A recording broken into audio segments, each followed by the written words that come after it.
good sort of afternoon. Thank you for coming, everybody. It's always appreciated.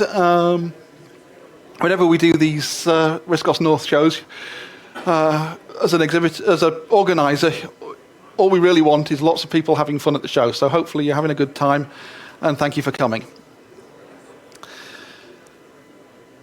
For my R-Comp talk today, it's going to be a little bit bitty.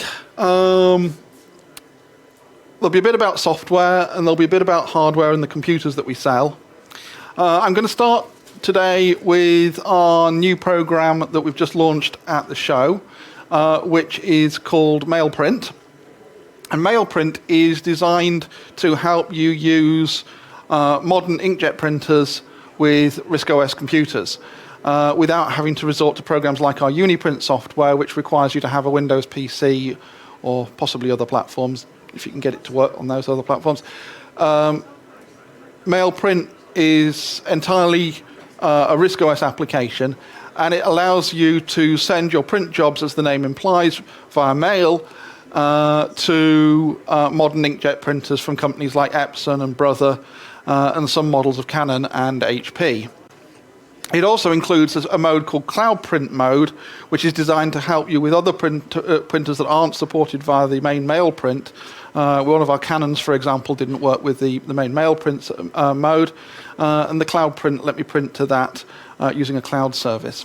The way MailPrint works is that modern inkjet printers often have web connective services built into them. So when you actually set up the inkjet printer, it connects to Wi-Fi, and then on the printer's sort of front panel menus, you'll see an option that says sort of connect to Epson web services or connect to Canon cloud services, and you click that, and basically it will then print out a set of instructions, which usually involves using a web browser to go to a website to activate your printer on their web service. And once it's done, your printer is paired to the internet. And once you've got that connectivity in place, it's possible to do things like sending print jobs via email to the printer in a wide range of document formats, and have the printer then immediately print them out. And the point is, you can do this from anywhere in the world. So if you've got something like a Pinebook Pro and you're in a different country, you can still print to your printer back home just by using the MailPrint software, hitting print. It goes off via email, and then when you get home, the moment you turn your printer on, it will print out when your printer connects to its web service, out come all the print jobs that you have sent to it. So for example, if I load the printer drivers now and have MailPrint, and if I go to Documents and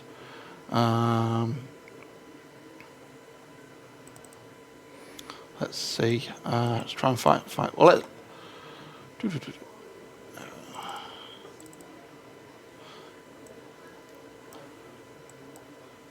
I'm just going to save this as a draw file. I could print straight out of PDF, but earlier when I tried it on a document, it printed out all the pages because obviously I didn't get my options quite right. But it's 152 pages long, this file, so I don't really want to print 152 pages. So I'm just going to save that as a draw file. You don't have to. You can print from any application. And all I do is go MISC print, as you would in any RISC OS application. It processes it, and then it says it's ready to send. Do you want to send it now? And the whole sending process, all the software is included in with the program, and boom. Now, if you were to hypothetically get up and walk over to the R-Comp stand, you'd find that printout waiting for you on the Epson printer on the stand. My wife might even make an appearance in a few minutes and wave a printout around. I don't know whether she's manning the printer or not. But that's all there is to it, really. The actual setup takes you through getting it all configured. And if you run the program printing, if you run MailPrint, it shows you the sort of information you need, the buttons for setting up the email side of things, and you have Cloud Print mode, which allows you to use services like Dropbox, OneDrive, etc. to print. You can basically send your print job to OneDrive or to Dropbox and have it printed from there. the file type section. Oh, there we are. It's being held up by my able assistant at the back, so you can see it has indeed printed out what I said it was going to print out.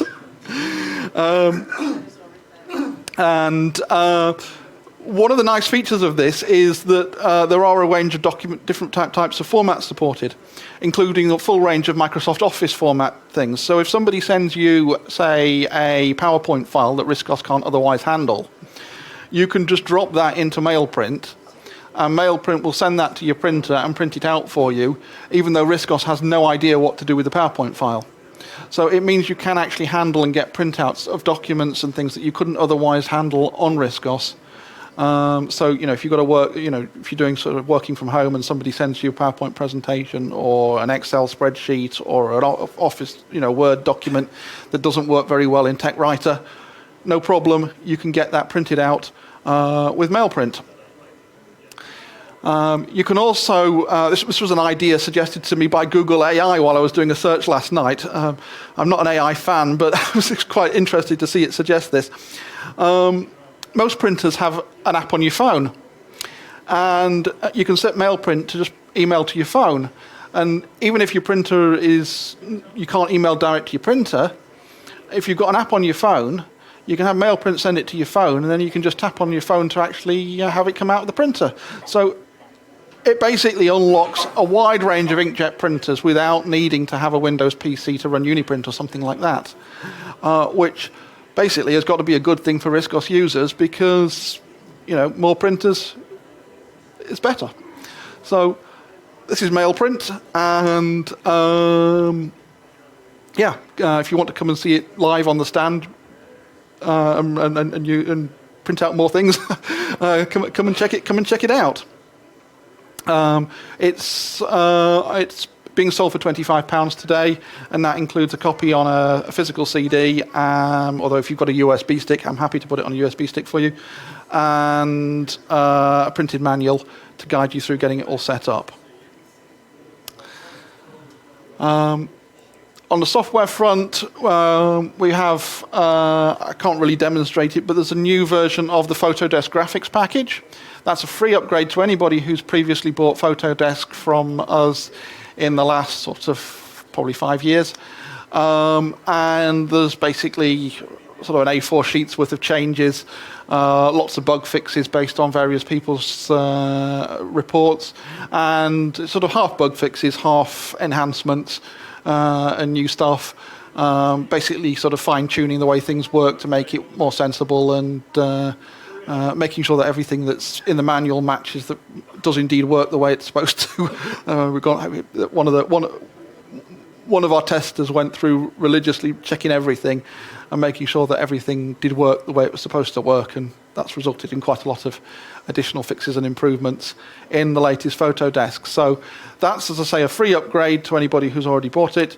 We have new CDs for a £5 if you've already bought it but you want a physical CD version. We've got some CDs for a £5.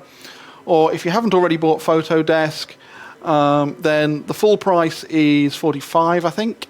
But basically, if you've ever even sort of sniffed at looking at Photodesk before, we offer you a no questions asked upgrade price, and that's £29. So you can pick up a Photodesk, basically just get the upgrade price because we don't check, and that's sort of a real heavyweight RISC-OS graphics application at a great price. And this is probably about the 8th upgrade that we've done to it since we started doing updates to it sort of 4 or 5 years ago. So you can tell it's being sort of actively maintained and looked after, which is very important for these programs. So, new Photodesk. Next up, we've launched a new version of our NVMe drivers for our range of RISC-OS computers. At the show, this is release 10. They were already extremely fast. As far as I know, the fastest way of doing storage on RISC-OS. If you've heard my talks before, you'll have heard me talking about things like partitions and using large disks through 4K sectors, Obviously, all of that is included and even more mature. Partitions, for example, we can now identify partitions by operating system type, and you can tell the NVMe drivers that we understand this type of partition and this type of partition, so show me icons for those. But I don't understand this partition and this partition, so don't put icons for those because I can't read them. So you've got fine-grained control over which partitions on your drive now appear. If you've got your disk mixed between RISC-OS and Linux, then, for example, you can have it show you a RISC-OS partition and say a FAT partition, but not the Linux X4 partition that you can't read, which saves icons on the icon bar and also avoids you accidentally reformatting the wrong partition. New in the driver, apart from that, is a concept called namespaces. This is a high-end NVMe feature, which most people won't be dealing with, but if you do have a drive that happens to accommodate it, it's an interesting feature. Namespaces are like hardware partitions. So basically, you can divide a NVMe drive up into a series of namespaces. Normally, you would just have one, and that would fill the whole drive. But with namespaces, you can actually say, hey, identify yourself as 2, 3, 4 separate different drives. And that then at a hardware level, the drive will say, I am a 60 gig drive, I am a 40 gig drive, and I am a 128 gig drive on my 256 gig. And it will present to the operating system as 3 separate drives on whatever platform you're on. So if you plug it into Windows, it's 3 separate drives. If you plug it into Linux, it's 3 separate drives, even if it doesn't understand partitioning or anything. And that's interesting from a RISC-OS perspective, because you could then use one namespace specifically for RISC-OS, safe in the knowledge that if it was encountered by Windows or Mac or Linux, they're not going to be able to trample all over it, because they're going to recognize that this is a namespace. And say, okay, that's a namespace, and we'll use the other namespaces that are formatted for PC and Mac.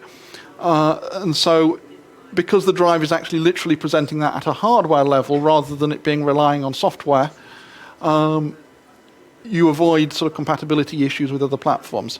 On the flip side, the way we've done partitions, which is what most people will be using because the cheaper drives don't do namespaces, and let's be honest, with the price of storage, you're probably going to be using the cheaper drives these days. The way we do partitions actually works quite similarly because of how we've implemented it. So what we do is we use the standard GPT partition types, which is what other platforms will recognize, and RISC-OS just has its own partition type in the GPT table. So from a practical perspective, it doesn't make all that much difference to you, however you want to do it. The point is the NVMe driver can do both, and it's a cool extension.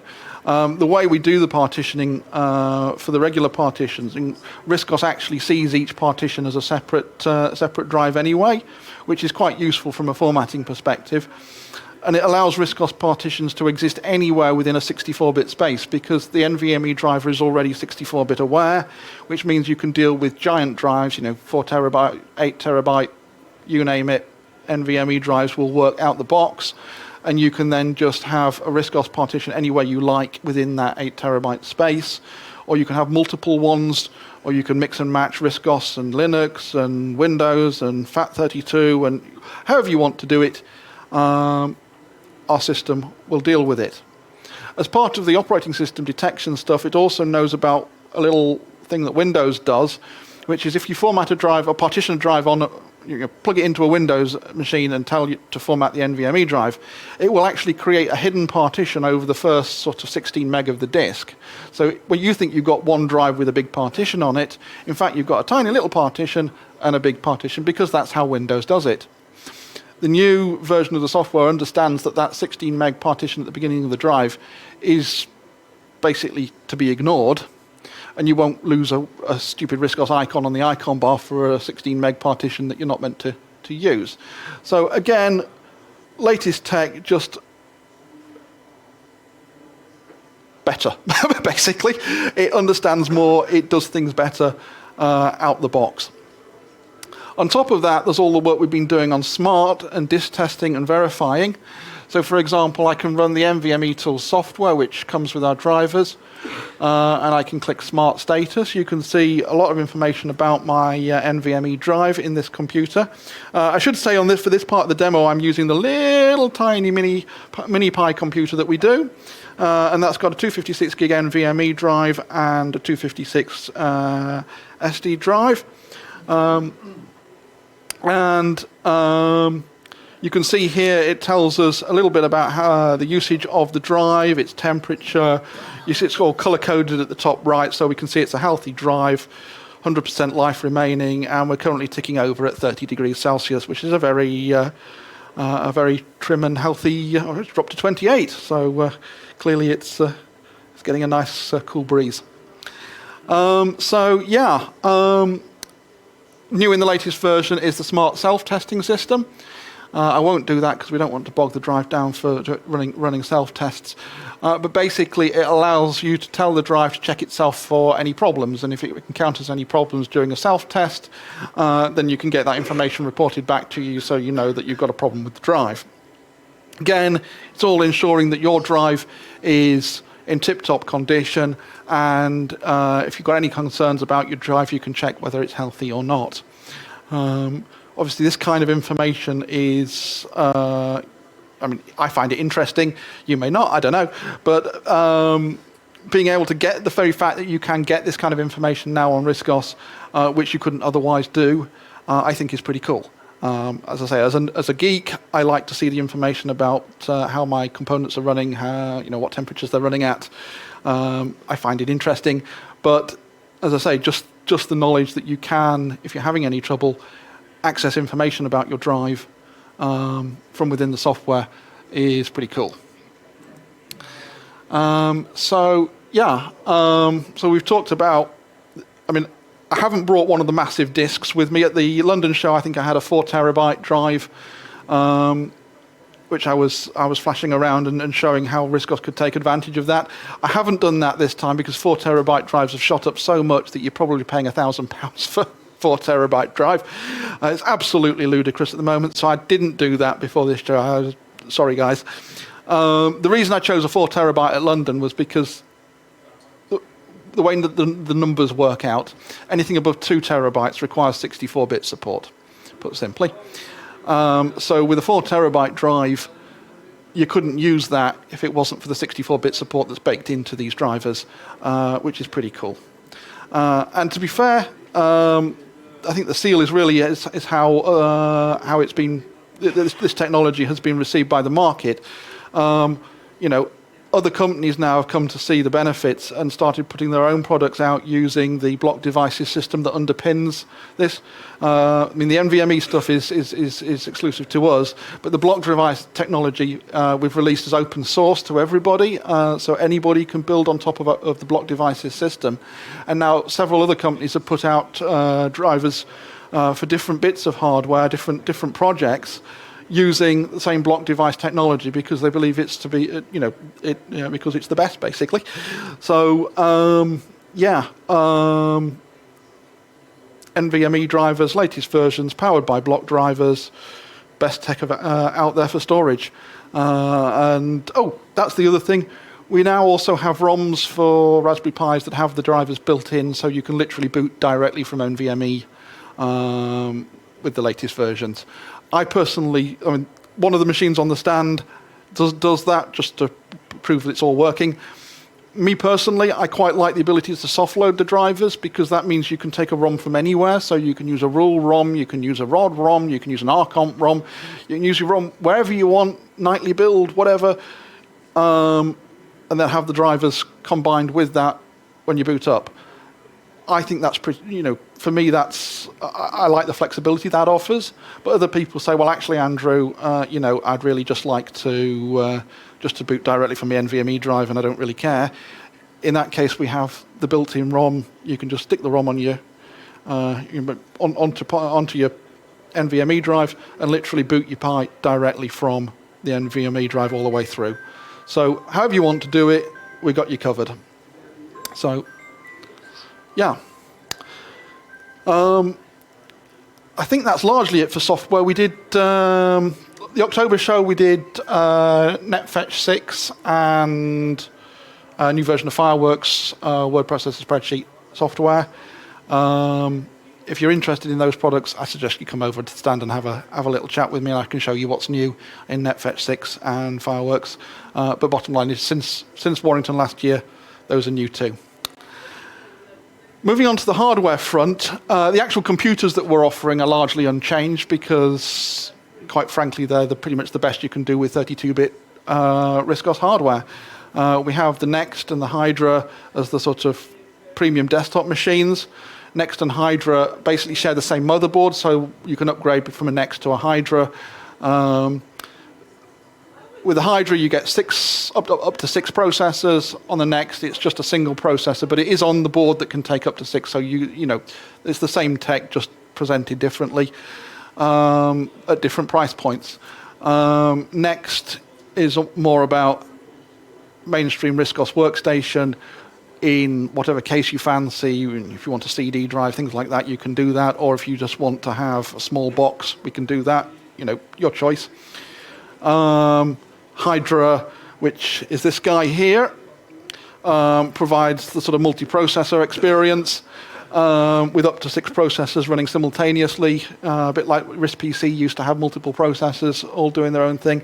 You know, different products for different market. But then at the lower end, you know, you've got the little mini machine, which comes in at just sort of around the 200. And then we still do the Forte 2s because people really like the cases and the designs. And if you're just after a budget machine with an SSD, then you can't really go wrong with the Forte 2s. So, variety of different machines at different price points. I'll just do a quick coverage of the Hydra because it sort of shows all of the stuff that we get up to.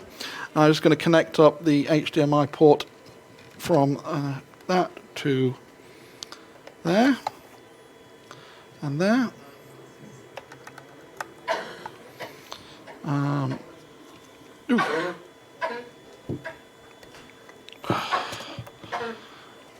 So this is that's our Hydra with the sort of portals backdrop showing sort of 6 portals into different worlds, sort of indicating the 6 different possible heads that you could have into different operating systems. One thing I didn't actually show you when I was talking about the NVMe, I talked all about the features, didn't talk about the performance particularly. All I'll do is show the Iris web browser, which is sort of hundreds of megabytes in size, and on a slow machine, a sort of Raspberry Pi or something, can take up to 10 seconds to load. I haven't done anything special on this machine. Well, I was going to time it to the icon bar, but it's already there, so you can see it absolutely flies. And the window just comes up. I mean, you wouldn't know that was loading hundreds of megabytes of data. It just basically instant. I was thinking to myself that sort of my copy of Impression doesn't load up it takes about the same time as a copy of Impression. And Impression is sort of 1 megabyte, and this is hundreds. And yet, you know, it's just that quick. So I'm sure you heard in the Richards talk, but there's a new Iris version of Iris out at the show as well.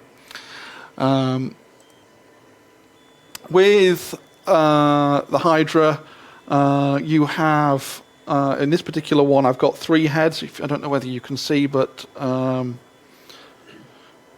there's 1, 2, 3 sets of little green lights. I don't know whether people can see that or not. Feel free to come and have a little look at the stand or here at the end if you're interested. For the different processor heads, I've got basically 2 RISC-OS heads in this particular machine and one Linux head. Without the networking, I have no idea how much of this will... Oh, it does appear to be working. So there's our Linux head. This is a Raspberry Pi 5 compute module. You can see, let's make it a bit bigger. You see there's, we've got Chromium installed on here. It's interesting that a while back, Iris used to be so much slower than doing things on Linux browser-wise, and now Iris seems to load faster than the Linux browser does, which is quite remarkable. I don't have an internet connection on this machine outside of itself, so can't really do much there. But you can see that you've got a Linux desktop running inside RISC-OS, and the usual Linux applications available to us. Each Hydra is tailored to the user when it's purchased. We set it up. Every sort of aspect of it is configured for you. The drives, the sharing. Each head can share files between the different operating systems. So, for example, if I just pin that, you'll see here we have a shared drive. He said boldly. That should be, and it's going to let me down. Typical. Yeah, because I'm not connected to my network. Okay. So this is all set up for you, but basically that would have allowed me to see the shared drive on the Linux and transfer files backwards and forwards between the different operating systems. The shared space being available to all operating systems, so you can basically use one head, a bit like a network storage drive, essentially within the computer. And then you would be able to simply go to the drive on the machine. You'll see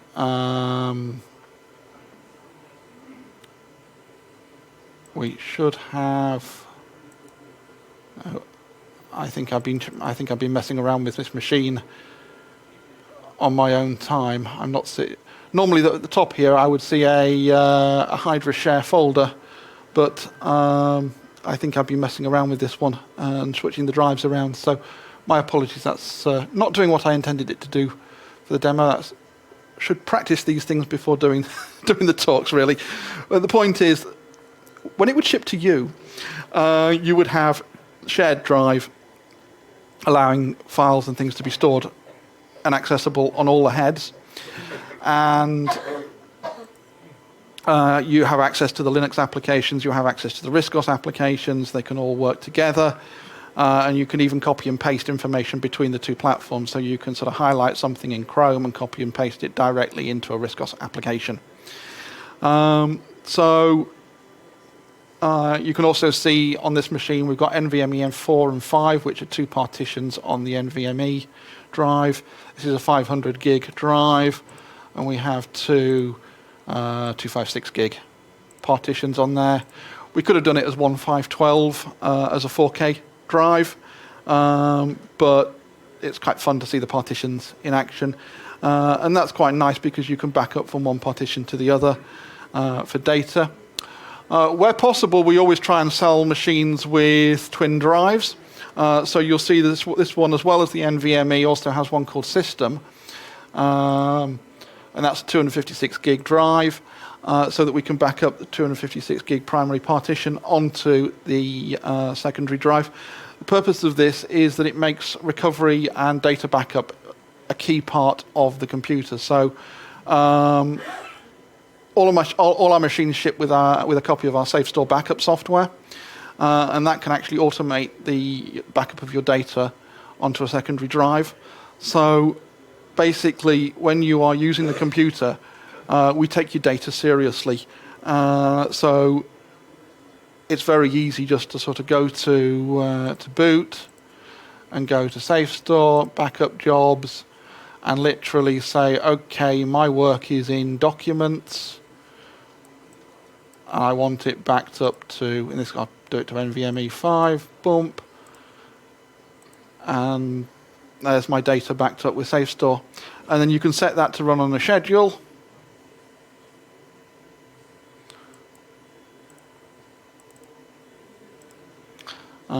And we can set up when we want it backed up.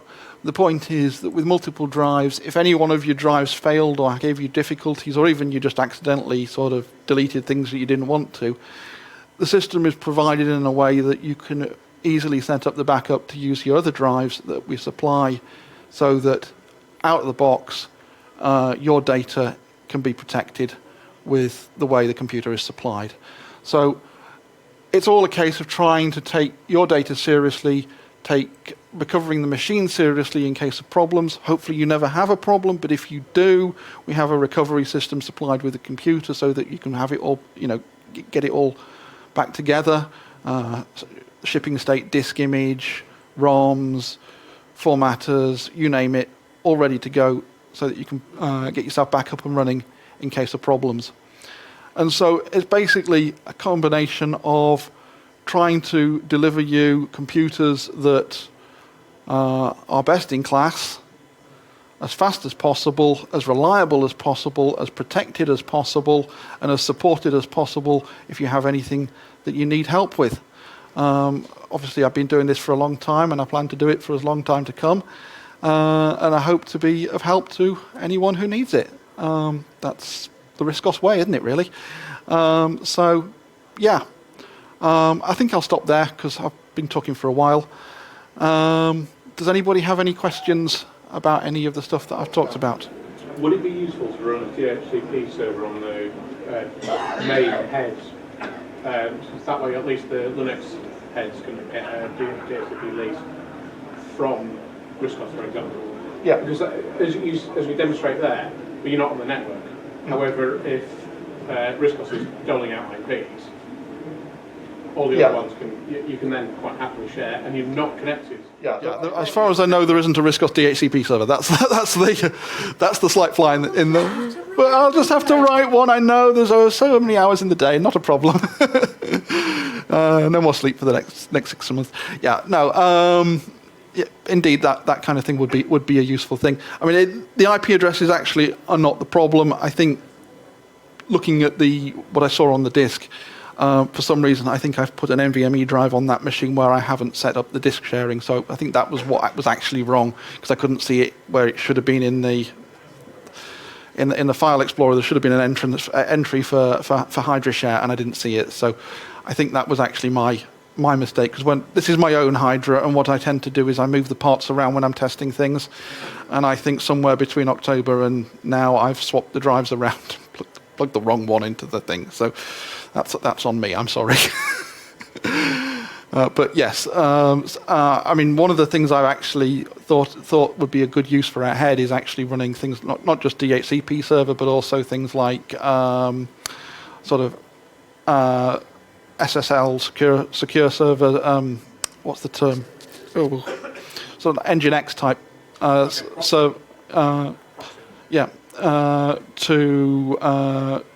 To allow secure access to things, both incoming and outgoing, which could run on a Pi head in there, and then provide the whole system with secure access, both incoming and outgoing, through a dedicated head sitting there doing that.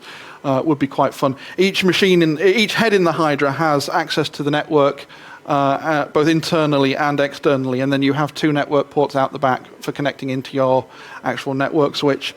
So effectively, if you imagine an 8-port network switch on the motherboard, you've got 6 heads, which is the 6 of the 8 ports on your 8-port network switch, and the other 2 go out the back for connection to other things.